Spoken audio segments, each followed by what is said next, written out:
Hello aspirants, welcome to T1 Academy. I am Siddharth Gautam, Faculty of Indian Economy. So as part of the rapid revision program that we have provided for you, we are going to discuss the next topic within this series, that is the Planning Commission. The concept of the 5-year plan or the concept of the Planning Commission. So to understand Planning Commission, first we need to understand what is the concept of planning. See, the concept of planning comes into place where there are limited resources. If there are limited resources, we need to use that resources efficiently and effectively. For the efficient use and the effective usage of the resources, we need the concept of the planning. Okay, so as a consequence of that, after independence, immediately after independence, our resources were limited. We have the limited financial resources, we have the limited material resources.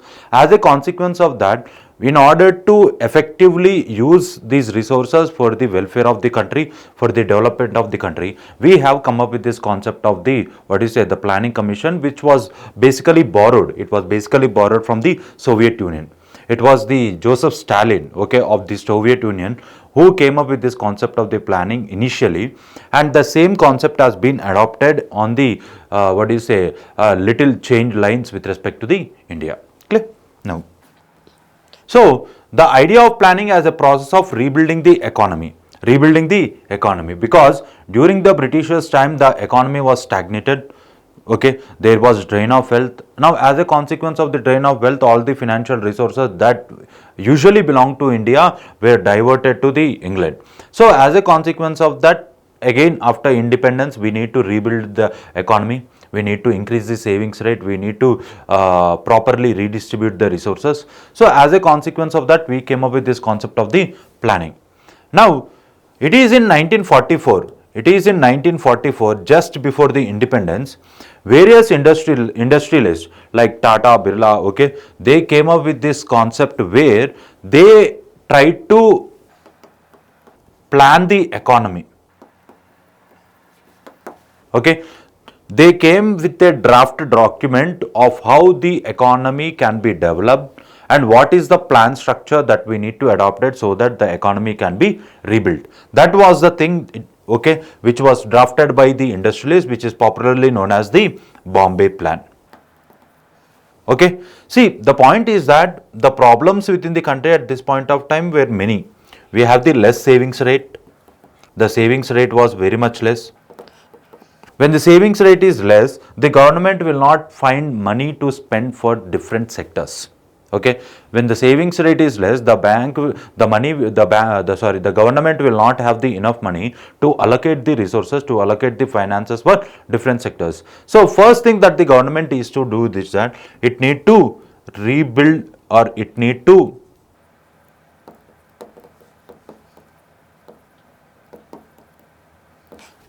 come with the alternative sources of investments, or the self-sustainability is the primary thing that we need to achieve so that the initial economy can be stimulated, the initial economy can be strengthened. Okay? Next, planning for development was seen as a crucial choice for the countries following the independence that I have told you.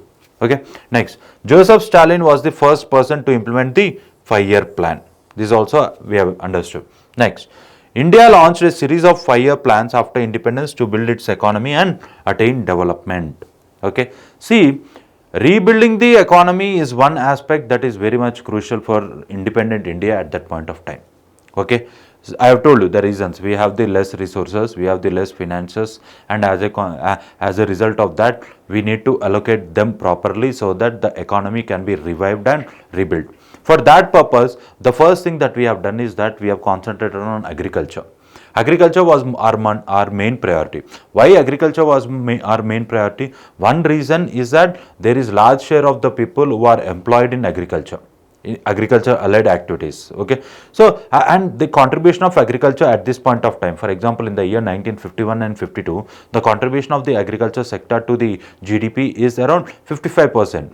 Now it is 17%. There at that point of time it is 55%, which is relatively high. Okay, the contribution of the agriculture to the GDP is relatively high. So as a consequence of that, the priority with respect to the agriculture is very important so that the economy can be revived. Clear? Now, what is the concept of the 5-year planning? See, 5-year plan is nothing but the government comes up with the expenditure and receipts. Okay, expenditure and the receipts in terms of planned economy for 5 years.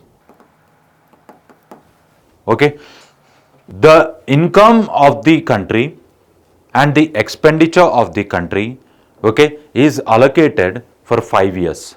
Okay, see, when it comes to the receipts and the expenditure, when we have discussed the fiscal policy, I have told you there is planned expenditure and there is unplanned expenditure. Okay, or there is planned expenditure and there is non-planned expenditure. Planned expenditure or planned thing is that when something which is invested on long-term basis and which is not regularly spent money, that is what is called as the planned expenditure. For example, the capital expenditure is considered as the planned expenditure because it is creating the assets. Okay, it is creating the assets and the money is being invested in those things that could contribute to the economy of the country. Whereas the non-plan expenditure, which is nothing but the revenue expenditure, it is the thing where the annual annual or the monthly expenditure is done. Okay, the public administration, the salaries, okay, all the or the interest payments, all these kinds of expenditure are the revenue expenditure. Now that kind of revenue expenditure is not included as part of the planning. Only the planned expenditure where the assets are created, or the planned expenditure where we have drawn a plan for 5 years with respect to what is the amount of the money that we are spending and what is the expenditure that we are being incurred and what is the money that we might earn out of this for 5 years. For 5 years. Clear? So the non-planned budget is spent on routine items, as I have told you. The planned budget is spent on a 5-year basis as per the priorities fixed by the plan. Okay. Next, the model of the Indian economy was premised on the concept of planning based on 5-year plans from 1951 to 2017. Clear? So, it is through the concept of the planning we started prioritizing the things. Okay, what is primarily important? Okay, according to that we have started prioritizing the things, and as a consequence of that prioritization we try to achieve one goal at one point of time. Clear? Next. Now, the 5-year plans were formulated, implemented and regulated by a planning commission. So, we have the central authority or the central institution which formulates the plan and which implements the plan, that is what is called as the planning commission. And remember, planning commission was not a constitutional body. It was not a constitutional body. It was created through an executive resolution. You need to be very careful. Even NITI Aayog that we are going to discuss, even NITI Aayog was not part of the it is not a constitutional body. Even NITI Aayog was created through an executive resolution. Executive resolution is nothing but it is the basically the Prime Minister and the Council of Ministers who take the decision with respect to setting up of this particular institution. Clear? So it was replaced by a think tank called as NITI Aayog, National Institute of Transforming India. Okay, in the year 2015. Clear? See, it's not for mains, it's not for prelims, but for mains the fundamental question that can be asked is that nowhere the organizational difference between the planning commission and NITI Aayog will be asked. Okay, those kind of questions will not be asked. The questions can be more in the context of what is the functional difference between the NITI Aayog and the planning commission. Okay, or what are the areas in which the planning commission has failed, but the NITI Aayog is trying to overcome those areas. In those aspects the questions can be asked. Okay? Next. Now the first 5-year plan. See, the first 5-year plan was from 1951 to 56. Okay, and the focus of the first 5-year plan was completely on agriculture. The agriculture, the price stability and transportation. Okay, why? Because it is the price, it is the transportation which regulates the price stability. It is the transportation which is part of the supply chain management. As a consequence of the transportation being part of the supply chain management, it regulates the price stability. That is the reason because of which the power and transportation are considered as the, what do you say, one component of the price stability. So it was based on the Harad-Damore model. Okay, Harad-Damore model, and at this point of time, because of the independence of the, because of the country being newly independent, and also we have just framed our constitution in the year 1950, there was large scale, what do you say, the refugees, the large scale food shortage, and there was inflation. There was inflation. Now that is the reason, as a consequence of the high inflation, we have come up with one goal of the price stability, where the prices of the essential commodities, especially the agriculture related commodities, need to be brought down. So there has to be an increase in the yield, there has to be an increase in the harvest, and as a consequence of that, the prices of the, what is say, goods and certain agriculture related goods can come down, leading to the reduction in the inflation. So the self-sufficiency or the self-sustainability of the agriculture is the main priority. The focus was on the agriculture, and also the focus was on the food security. The focus was on the food security. Why? Because during the Britishers' time, we have large scale famines. Okay, I hope you know the difference between the famine and the drought. Drought is the thing which occurs because of the natural factors, but famine not necessarily because of the natural factors. The prolonged drought is called as the famine, but famine is the thing which is considered as the non-availability of food grains. Okay, and the non-availability of the food grains can happen even because of the, what do you say, the without a drought prevailing. Okay, during Britishers' time, our food grains were diverted to the wars. As a consequence of that, we do not have the food availability of the food grains here. So that can be considered. That can be considered as the famine. Okay. So now, out of the experiences of the famine that we saw during the Britishers' time, we believe that the self-sufficiency is very important.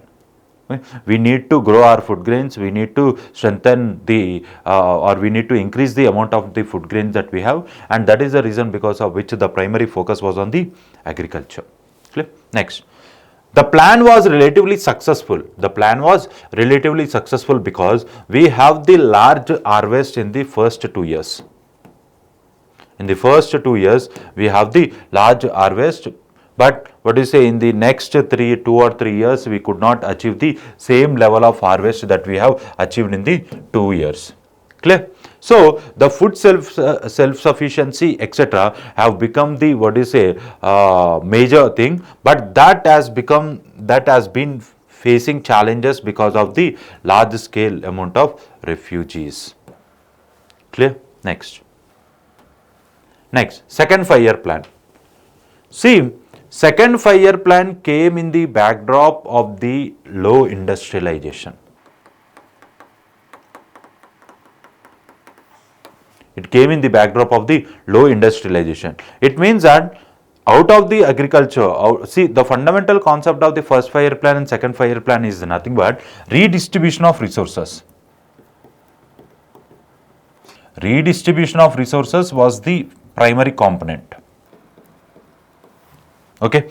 Now, how do we redistribute the resources? Within the agriculture, the redistribution of the resources is nothing but the land or the, what do you say, the labor, etc. Whereas within the industries, it is nothing but the investments need to be strengthened. Okay. And as a consequence of that, we came up with this concept of the focus on the industrialization through a model called as the Mahalanobis, Professor P.C. Mahalanobis plan. Okay, this plan, it came up with this concept of 2 and 4 sector model. 2 and 4 sector model. Okay, so there was economic instability, one because of the inflation, as we have discussed as part of the first 5-year plan, and the second thing is that the economic instability that is created because of the non-availability of the investments. Okay, so when there is non-availability of the investment, there will be less output, and less output will lead to the, what do you say, the stagnated industrialization. So that need to be avoided, so that the second 5-year plan was conceived in an atmosphere of economic stability. Okay, so agriculture could be accorded lower priority.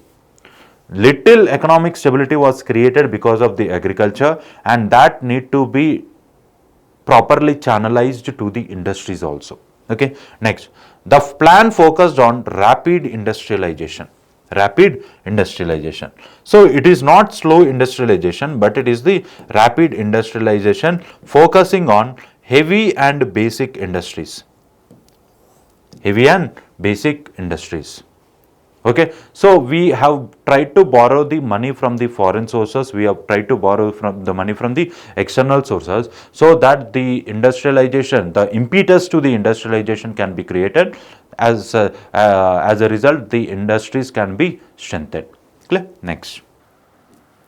Now, in this backdrop, the industrial policy of 1956 was drafted. Okay, and this 1956 industrial policy, it came up with the socialistic pattern of society.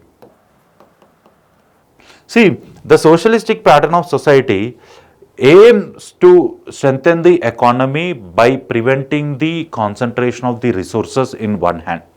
Okay, as we all know, the socialistic pattern of the society aims to strengthen the economy by preventing the concentration of the resources in one hand or few hands. So that is the thing that has been established as part of the industrial policy of 1956. It promoted this concept of the redistribution of the resources. Okay, so there will not be a concentration of the resources at this point of time. But one thing that happened was there was less foreign assistance. Okay, and there is a decreasing demand. Okay, less foreign assistance and the less foreign assistance and the decreasing demand has led to the result of this plan being partially successful. Partially successful. Clear? Okay. Next, the third 5-year plan. The third 5-year plan from 1961 to 66. See, during the third 5-year plan, you need to understand what are the international events that have happened. Okay, what are the global events that have happened where there is a direct involvement of India. The first one is the Indo-China War in 1962 and Indo-Pak War in the year 1965. Okay, it is the India and China war, it is the India and Pakistan war that have happened in the year 1962 and 65. Now, the first 5-year plan was successful. Okay, we can consider it as a successful plan. The second 5-year plan was moderately successful. But when compared to the economy that we have after 1947, immediately after 1947, the success rate of the first 5-year plan and the success rate of the second 5-year plan can be considered as a very good amount of the achievement. Now, it is as a result of this, the Indian economy took a proper takeoff. Okay, it took a proper takeoff, with respect to the revival of its economy or rebuilding of its economy. Now, that need to be sustained as part of the third 5-year plan also. And taking the fundamental achievement of the first 5-year plan and the second 5-year plan, we tried to now become self-reliant. Okay, we have been successful in agriculture, we have been moderately successful in industries. Now, what we need to do is that we need to become self-reliant and we need to focus on the self-generating economy. Clear? So that was the step that has been taken with respect to the third 5-year plan. But because of the unforeseen situations in the form of the Indo-China war and Indo-Pakistan war, the targets that we have kept for ourselves, okay, the target that we have kept for ourselves to, become the self-reliant could not be achieved. Clear?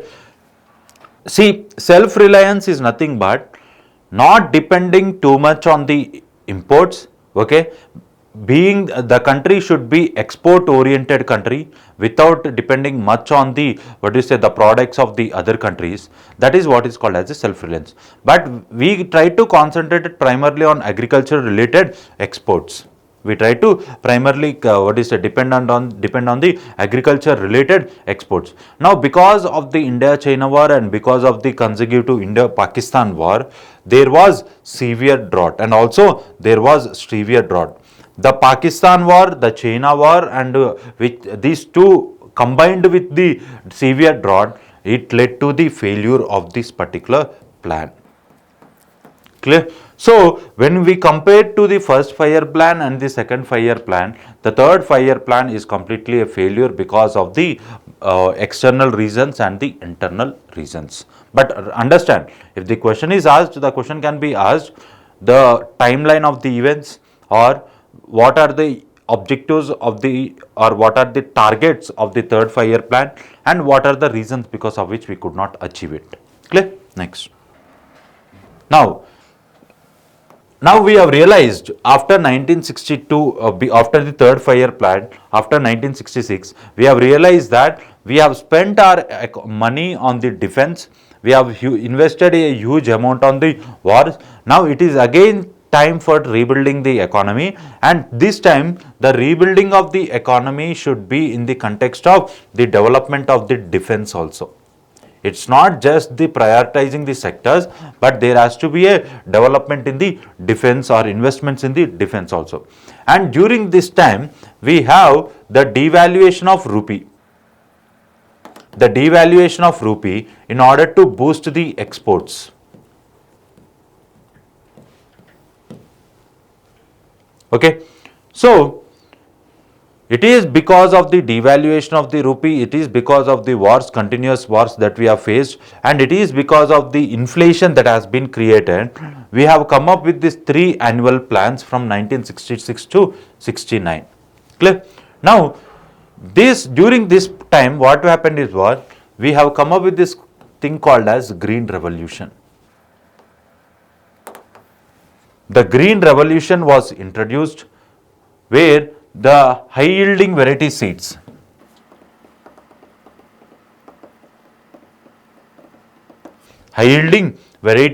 were brought into India to boost the agriculture, to address the problem of the food shortage, to address the problem of the food security. We have brought the high yielding variety seeds to boost the agriculture sector in the year 1966. Now that is what is called as the Green Revolution that we already know. Now, as a consequence of that, the new impetus to the agriculture has been given. Okay, and during the annual plan, the economy absorbed the shocks generated during the third plan. It paved the path for the planned economic growth ahead. So, as part of the 3 annual plans that we need to understand is that it came in the backdrop of the war, it came in the backdrop of the devaluation of the rupee, it came in the backdrop of the drought. Okay, now to prevent the drought-like scenarios again, we have come up with this concept of Green Revolution in the year 1966. Now, this Green Revolution gave the provision for the high-yielding variety seeds, which can boost the agriculture sector where the less amount of irrigation is also fine. Now, as a result of the boosting the agriculture sector, again the economy is revived. Clear? Next. Fourth 5-year plan. Fourth 5-year plan from 1969 to 74. Okay. Now, we have the Indo-Pakistan war again in the year 1971. Okay, during the Bangladesh War of Liberation, we have this Indo-Pakistan war during the 1971. Now, because of this Indo-Pakistan war, or it is during the Indo-Pakistan war, our primary objective with respect to the fourth 5-year plan was the progressive achievement of self-reliance. Okay, it was basically for the progressive achievement of the self-reliance with a special emphasis on the poverty. Okay, so As part of the fourth 5-year plan, what we have done is that the special emphasis was given again on the agricultural growth. Okay, the agricultural production, to increase the agricultural production was the priority area. Now, this agricultural production need to be strengthened. This agricultural production need to be strengthened with respect to what you say, the yield per acre. Okay, but within the fourth 5-year plan, from the year 1961 to 71, okay, around for 2 years, there was a record high production. There was record production with respect to the agriculture, but later that has been decreased because of the poor concentration from the side of the government because of the Bangladesh War of Liberation. Okay, so because of the Indo-Pakistan war, we have the, so what do you say, the failure, and also that is coupled with the inconsistent monsoon. The inconsistent monsoon. Inconsistent monsoon was the other reason because of which the fourth 5-year plan was relatively considered as failure. Okay, but it is during the same plan there was the the policy of the family planning program. It is during fourth 5-year plan there was the policy of the family planning that was effectively being implemented. And as a consequence of the creation of the separate country for the Bangladeshis, there was large scale influx. It is because of the Bangladesh war. During the Bangladesh War of Liberation, there was large scale influx of the migrants, or there was large scale influx of the refugees into the northeastern states. It is the reason because of which the Northeastern Zonal Council was created in the year 1971. Okay, you might have read as part of polity. The Northeastern Zonal Council was created in the year 1971 because of the large scale influx of the Bangladeshis during around this time. Okay? So that is the fourth 5-year plan. The fourth 5-year plan fundamentally is considered as the, what do you say, a kind of failure. Okay? Next, the fifth 5-year plan. Okay, and this particular plan was prepared by D.P. Dar. Okay, and there was economic crisis. This was prepared in the backdrop of the economic crisis. There was severe economic crisis. In fact, the inflation was so high at this point of time. We are on the verge of converting into the runaway inflation. Okay, especially the oil prices, especially the wheat prices. Now, the major essential products, or the prices of the major essential products, there was increase in the price. Now, increase in the price will lead to the poverty. High amount of inflation will make the low income groups suffer. So, as a consequence of that, the increase in the, what do you say, inflation have led to the poverty, and Garibi Hatao became the slogan now. Okay, the removal of the poverty was the main slogan at this point of time because of the, what do you say, the high rate of inflation.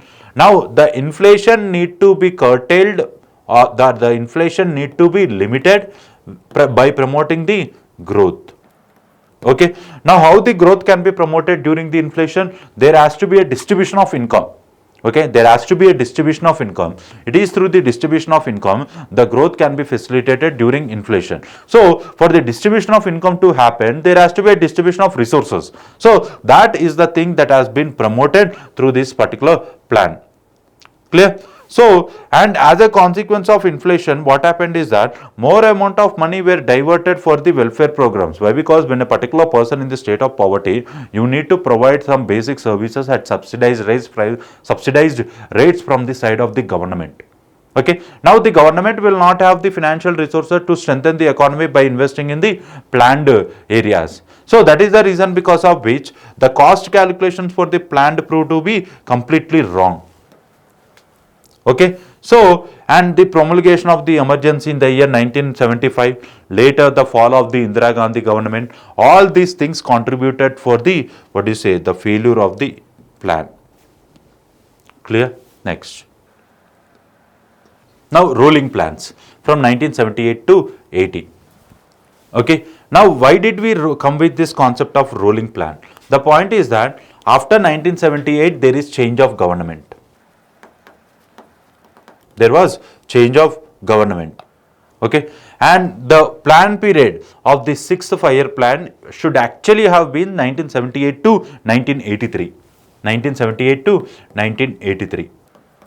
Okay, but due to the fall of the government, due to the fall of the Janata government that was formed by Morarji Desai, okay, the first 2 years was considered as the one plan and the next 3 years was considered as the other plan. Okay, so there were two sixth plans. The Janata government put forward a plan for 1978 to 1983, and for these 2 years the main concentration was on employment. Okay, the concentration was creation of the employment because of the the poverty that has been increasing, and as a they believed that as a consequence of the employment there will be redistribution of the resources. Okay, and this particular plan was in contrast to the plan that was created by the Indira Gandhi or Nehru model, where they believed that it is promoting the inequality. The Morarji Desai government felt that it is promoting inequality, it is promoting the concentration of the resources. Okay, so the focus was on the employment, but later what happened was, again the Morarji Desai government was dissolved, and again the Indira Gandhi government came into power, and the plan was basically brought back to the concentration on the poverty. Okay, they came up with this different plan to eliminate the poverty, and that is with respect to the ruling plan. Clear? Next, the sixth 5-year plan, which was from 1980 to 1985. Okay, now the first primary focus of the sixth 5-year plan was on the national income, increase in the national income. And by this time, we have come up with this policy of science and innovation policy, okay, where the concentration was on the development of the technology, the modernization of the technology. Okay, and apart from the national income and the technology, which are basically the indicators of the economic growth, we have also concentrated upon the things like the economic development, the indicators of the economic development, that is the poverty and unemployment. Okay, providing the skills, producing the skilled labor, and also promoting the the development both in rural areas and the urban areas through integrated rural development program, and also the national rural employment program. We have come up with this the concept of the sixth 5-year plan, and primarily the focus was still expanded to controlling the population. Okay, it was expanded to the controlling the population, and this plan was primarily considered as successful because of the backdrop that we have created in the year 1978 to 1980. Okay, so as a result, when we compare this particular 5-year plan to just the previous plans, okay, the fifth 5-year plan, the fourth 5-year plan, this can be considered as the successful thing because there was improvement in the the poverty alleviation, and there was improvement in the employment rate. Okay, and there was the agricultural productivity increase also. There is an increase in the agricultural productivity. That also is the reason because of which we can consider this the particular 5-year plan as the thing. Clear? So the success of the particular 5-year plan can be considered because of the increase in the employment rate, decrease in the poverty rate, and also steady growth in the agriculture. See, when compared to the previous plans, the agriculture productivity was less when compared, but when we see the plan alone, okay, there was the relative stable agricultural product. Clear? Next, seventh 5-year plan. Okay, and it concentrated on the food production, food grain production. Okay, and also employment generation. The focus was on the food grain production, okay, in order to achieve the concept of the food security again, and also the focus was on the generation of the employment. Okay. Now there are twin areas that have been concentrated upon and both these twin areas have been achieved. Okay. So the growth rate was 5%. The growth rate was 6% against the targeted growth rate of 5%. Okay, the targeted growth rate for this particular 5-year plan was 5%, but the achieved growth rate was 6%, which have broken the shackles of the Hindu growth rate. For a very long time, okay, till this plan, we have been suffering with a thing called as the Hindu growth rate. Hindu growth rate is nothing but where the growth rate is just 3.5%. Okay, and the growth rate is stagnated at the 3.5% for a long period of time during the 1980s because of all the kinds of reasons that I have told you, because of the the unemployment, the poverty, the inflation, the low demand, etc. These are the reasons because of which there was less amount of growth at this point of time. Now that has been broken because of the food grain production and the employment generation. The food grain production and the employment generation has created an impetus, has given an impetus to the economy. Clear? So that is the reason because of which the 7th 5-year plan was very much or highly successful. Clear? Next. 8th 5-year plan. 8th 5-year plan. Now the 8th 5-year plan was postponed for 2 years. It was postponed for 2 years in the backdrop of two reasons. One reason is the political instability, and the another reason is because of the BOP crisis. Okay, because of the BOP crisis that we have faced at this point of time, okay, there was low forex reserves, okay, and the country was debt ridden. There was budget deficit where the amount allocated for the particular year, okay, we could not have the resources. The amount of money that need to be spent for the budget to be implemented, we do not have that amount of money. Now as a consequence of that, there is recession also, where it led to the negative GDP. Recession is nothing but the negative GDP. Now these are the issues because of which the plan was postponed. Now the plan, when it came into effect in the year 1992, the first thing that we have taken is that to combat the bad economy situation, we need to take the policy resolutions, or we need to take up the policy reforms to combat the the bad economy at this point of time that was created because of the balance of payment crisis. That is the reason because of which the Manmohan Singh, the finance minister at this point of time, he came up with the reforms of the LPG, the liberalization, privatization and globalization. Okay, so that is the reason, because of the prudent fiscal policies and prudent monetary policies that we have taken up at this point of time for the generation of the employment, for the decrease in the inflation and etc. Our growth rate was about at 5.6%. Clear? Next. As a consequence of the 8th 5-year plan, from 92 to 97, which has been in effect, because of the policy reforms that were taken up by the because of the policy reform that were taken up by the the PV Narasimha Rao government with the finance minister being Manmohan Singh, we have achieved few of the very important targets as far as the 8th 5-year plan is concerned. First one is that we have boosted the exports. There was a boost in the exports. Okay, and the annual growth rate increased to as high as 6.8%.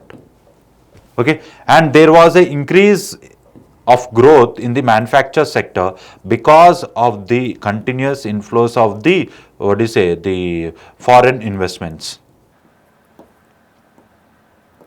Okay, so though there was a fall in the share of the public sector industries, fundamentally what happened was the other areas which are completely private owned, or in general the growth of the economy has increased. Clear? Next. Now the 9th 5-year plan. The 9th 5-year plan, it was prepared under the the BJP government. Okay, which was at the center from 1997 to around 1999 to 2003. Okay, so but there was also another government called as United Front government. okay, which was basically the coalition government at this point of time, and this government focused on growth with social justice and equality. Now, if you see the concept of the social justice, what does the concept of the social justice provides? It provides the, what do you say, the abolition of the all kind of inequalities. Okay. Now, but they see the irony. It is trying to promote the concept of equality, but it is trying to promote the concept of the dependence on the private sector. Okay. The dependence on the private sector as well as the foreign aid.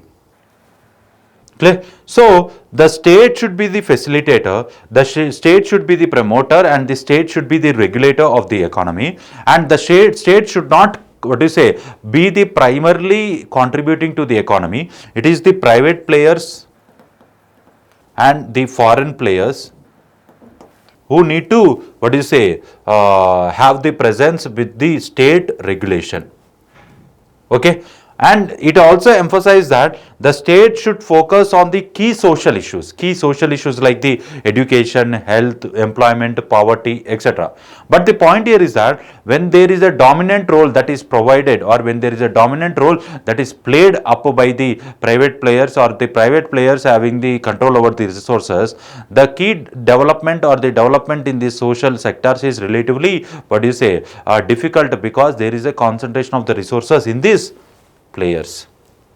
Clear? So, as a consequence of that, the private participation in these areas is limited.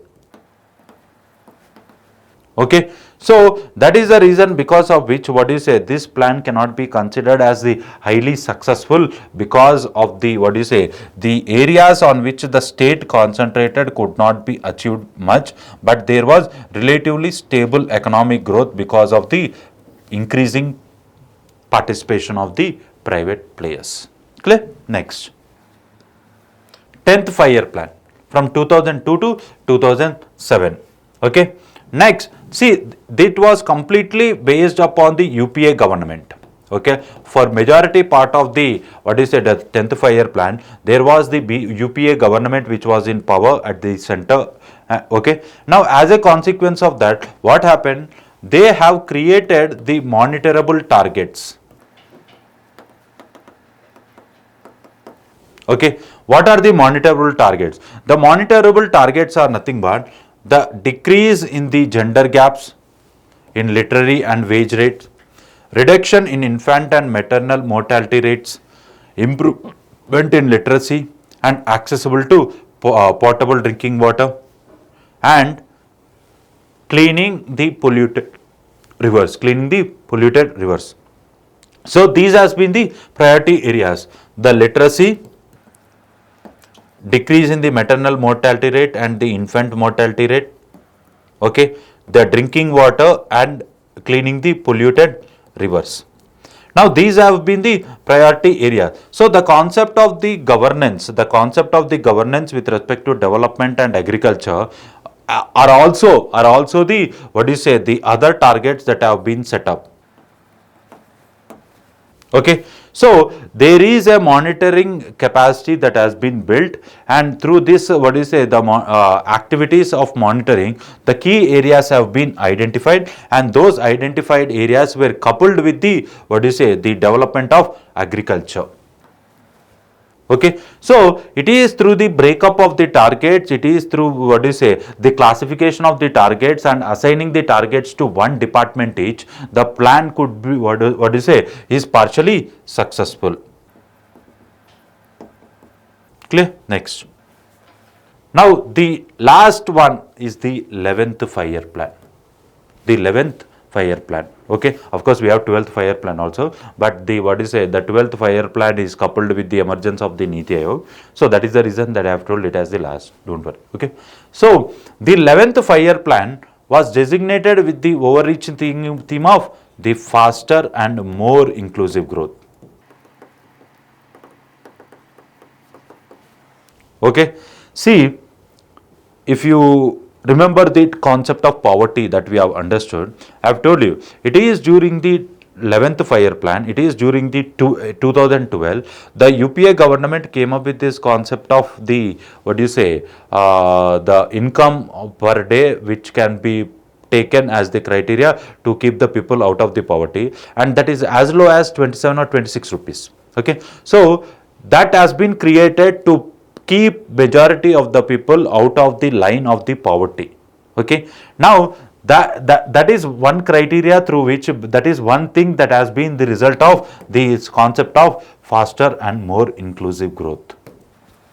Okay, so the poverty alleviation through a mechanism which is most unscientific in nature was put forth by the UPA government to realize its target of the faster and more inclusive growth.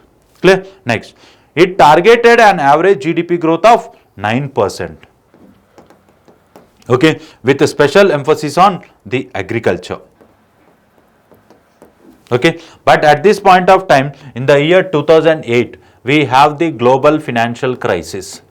The global financial crisis, and it is this because of the global financial crisis, this particular, the plan could not be achieved completely. But though the plan could not be achieved completely, it gave the fundamental impetus, or the the foundation, okay, for long-term economic stability and long-term economic reforms. Clear? Next. Now, as part of this plan, the special focus was given to the agriculture, education, health and employment generation. Okay, and also it strengthened it came up with this several, legislations called as the MRE, Mahatma Gandhi National Rural Employment Guarantee Act, and also this Mahatma Gandhi National Rural Employment Guarantee Act, it aims to prevent the seasonal unemployment.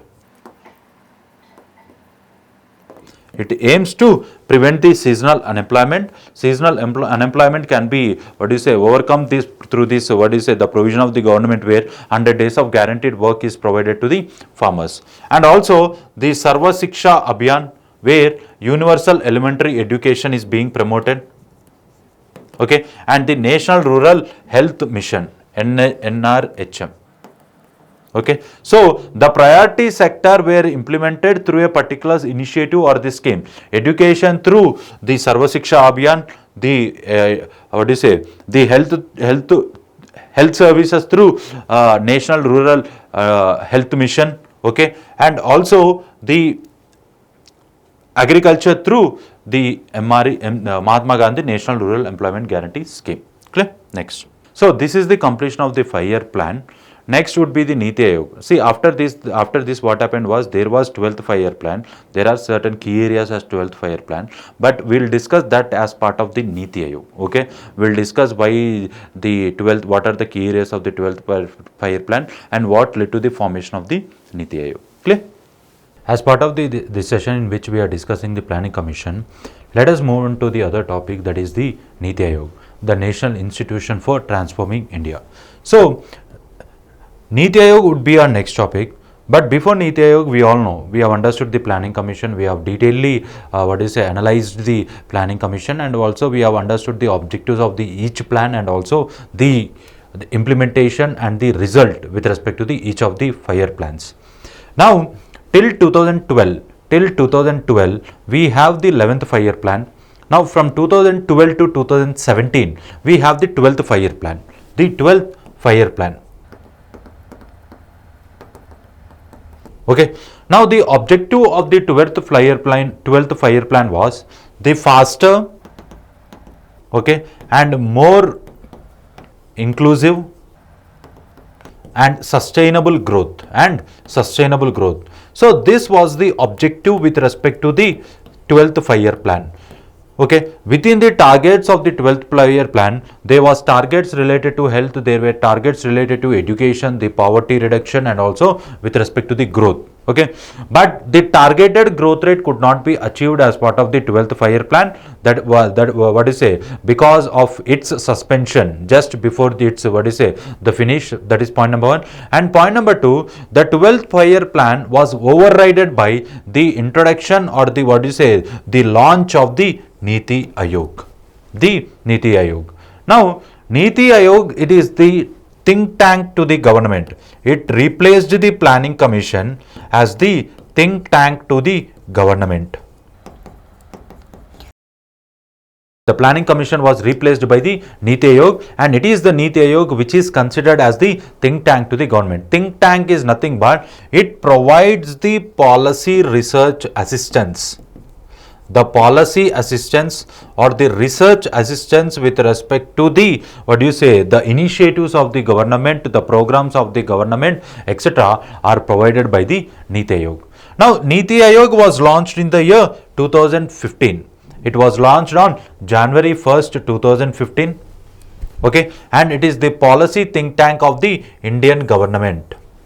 And we all know it replaced the Planning Commission. Now, the NITI Aayog, unlike Planning Commission, do not come up with the target for the large number of years. There is no long-term single goal. There is no long-term single goal with respect to the NITI Aayog. Okay, and the Planning Commission was more focused on the centralized approach. The centralized approach. But NITI Aayog tries to include the states in its activity. Okay, so the NITI Aayog promotes the more inclusive form of the activity, or it provides the more inclusive development where the states are made as the partners in the development. Okay, that is the reason because of which the NITI Aayog's policy is from bottom to top approach, whereas the policy of the Planning Commission was top to bottom approach. See, one thing we need to understand with respect to the NITI Aayog and Planning Commission is that the Planning Commission was completely centralized. Okay, the planning process was centralized and the resources are devolved, or the resources are distributed to the states, so that the states will use those resources in the process of the development. Okay, but NITI Aayog doesn't go with the Planning Commission, or it do the things in contrast to the Planning Commission, where the states or the local bodies are made as the partners in the development, and it is through them the whole country can be developed on very inclusive manner. Clear? Next. Now, the key functions of the NITI Aayog are: first one, the policy formulation. I have told you, unlike the Planning Commission, which focuses on one goal on long-term basis, the NITI Aayog doesn't focus on one goal on long-term basis. It focuses on multiple goals on long-term basis. The multiple goals, multiple targets, and multiple sectors are developed within the limited time, within the period or the duration. Next, cooperative federalism. This NITI Aayog, it acts as the bridge. Between center and state governments.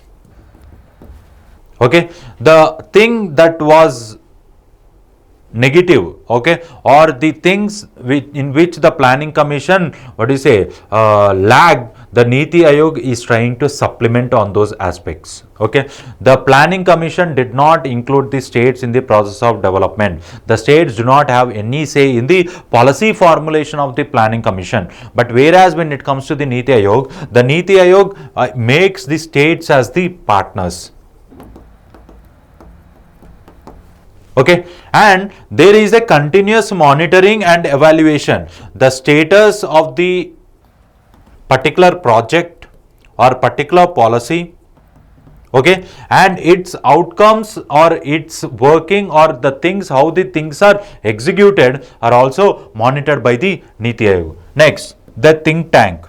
Think tank is nothing but providing the research assistance, providing the knowledge assistance, supplementing the process through ideas. Supplementing the process through ideas is what is done by the NITI Aayog. That is the reason because of which it is considered as the think tank. Clear? Next. Now, the NITI Aayog composition. What is the structure of the NITI Aayog? Okay. The first one is, we all know, even for the planning commission, the chairman is the prime minister. Now, just like the planning commission, therefore, even for the NITI Aayog, the chairperson is the prime minister. Okay. And we have one chairperson who is appointed by the prime minister. Okay. Now, apart from this, the chairperson and the, the vice chairperson, you have the ex officio members. Ex officio members are the Union Council of Ministers. Okay. The Union Council of Ministers, the selected Union Council of Ministers becomes the ex officio members of the Planning Commission, and they are appointed by the Prime Minister. The Prime Minister. Okay. Next, you have the Governing Council. The Governing Council. The Governing Council consists of the Prime Minister, the Vice Chairperson, the ex officio members, and also the Chief Ministers of States, okay, the Lieutenant Governors of Union Territories. The Chief Ministers of States and also the Lieutenant Governors of Union Territories are also part of this particular Governing Council. Clear? And apart from this, we have the invitees such as the Union Territory Administrators of the Chandigarh, Dadra and Nagar Haveli, and also Lakshadweep and Daman and Diu. Clear? So, when it comes to the organizational structure, see, as part of, it's not just as part of the prelims, but even as part of the mains, the questions usually, okay, that are anticipated by the students are, what is the organizational difference between the NITI Aayog and the Planning Commission?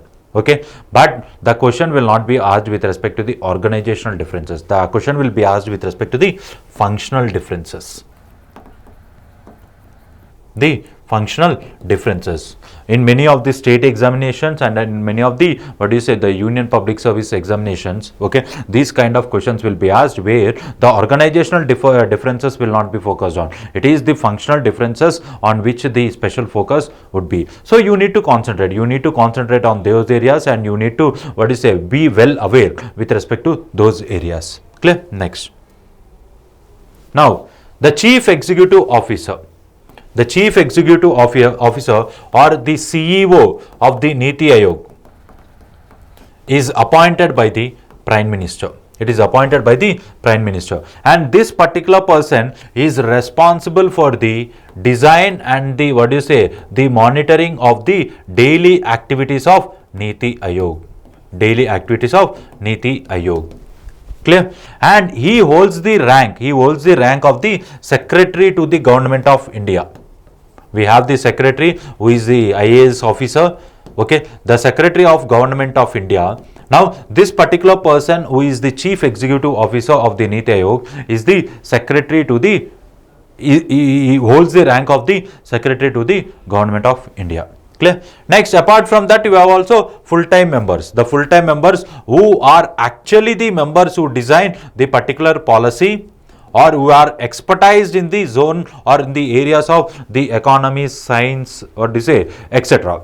Now, it is these functional group or it is these functional members, the full-time members, they are actually involved in the activity or the policy advice with respect to the NITI Aayog.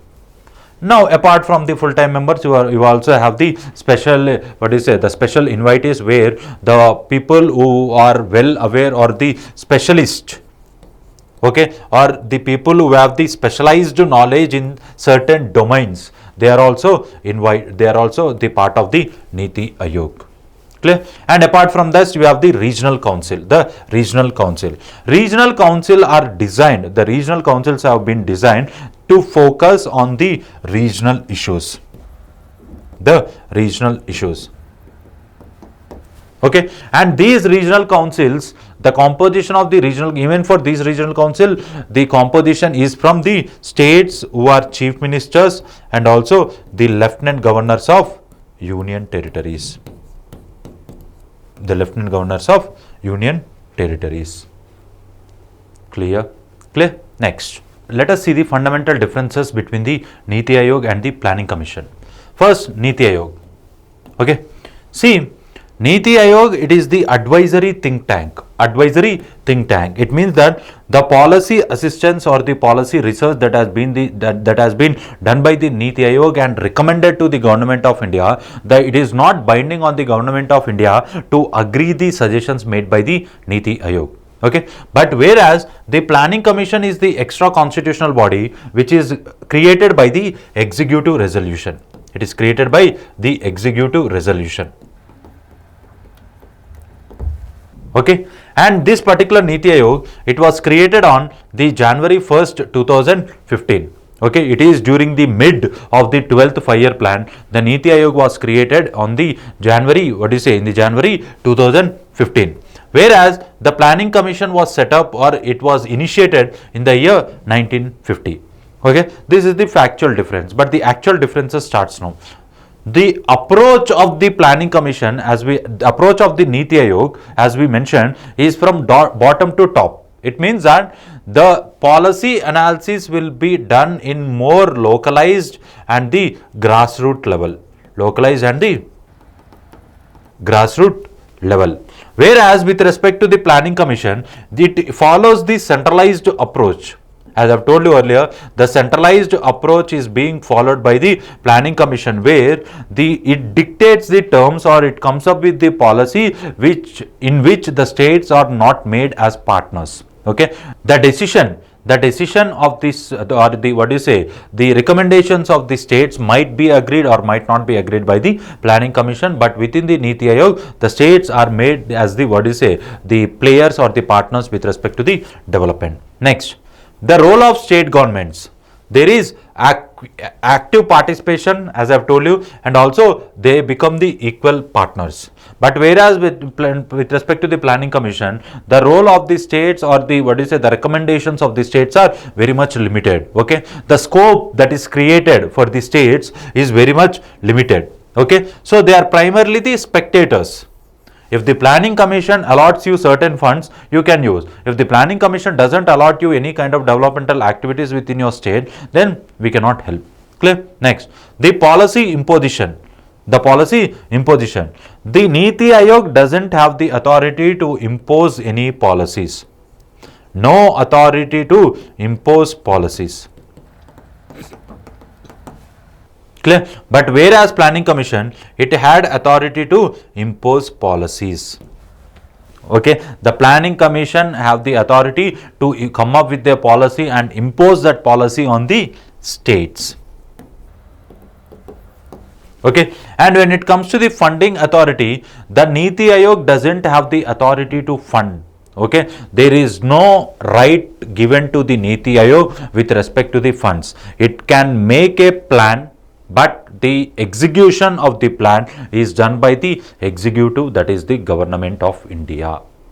Okay, the NITI Aayog doesn't have any power with respect to the execution of the policy or execution of the plan. But whereas when it comes to the Planning Commission, they have the authority to allocate funds. Many of the important projects in many of the states are created because of this Planning Commission. That is the reason because of which we call the expenditure which create assets as the planned expenditure. The expenditure which create assets is what is called as the planned expenditure, and that is the reason because of which that can be done through the allocation of funds by the Planning Commission. Okay, and with respect to the membership composition, the memberships of the NITI Aayog are from diverse platforms. They are from diverse platforms. It means that the members can be from the specialized areas, or the members can be from different areas. But whereas when it comes to the Planning Commission, they have the full-time members with limited expertise. We have the full-time members with limited expertise. Clear?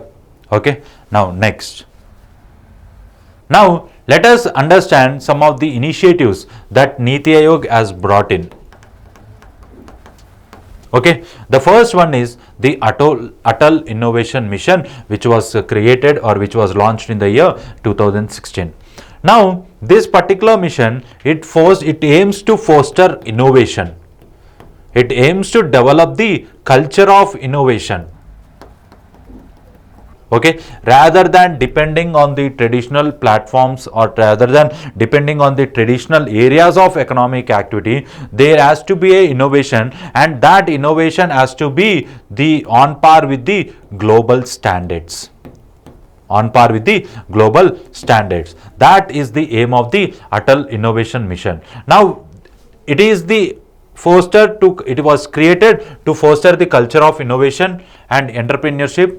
And if you see the Atal Innovation Mission, the components are the Atal Tinkering Lab, Atal Incubation Center, through which the particular policy or the particular, not policy, I'm sorry, the particular innovation can be, assisted, or the necessary assistance with respect to the particular innovation can be provided.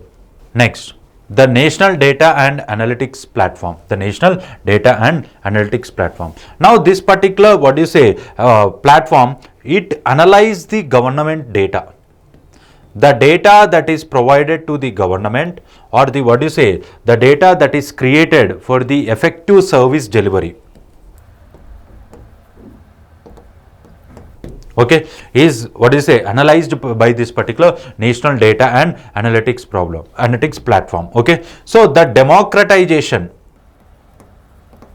the data democratization. What is data democratization? Data democratization is nothing but it is the effective way through which the data that is created or the data that is developed can be enforced for the better service delivery. Clear? Next. The other initiatives are the Aspirational District Program. Aspirational District Program. Aspirational District Program is nothing but the government and the NITI Aayog will identify the, the districts which are backward in nature. The backward districts are identified and those districts are developed.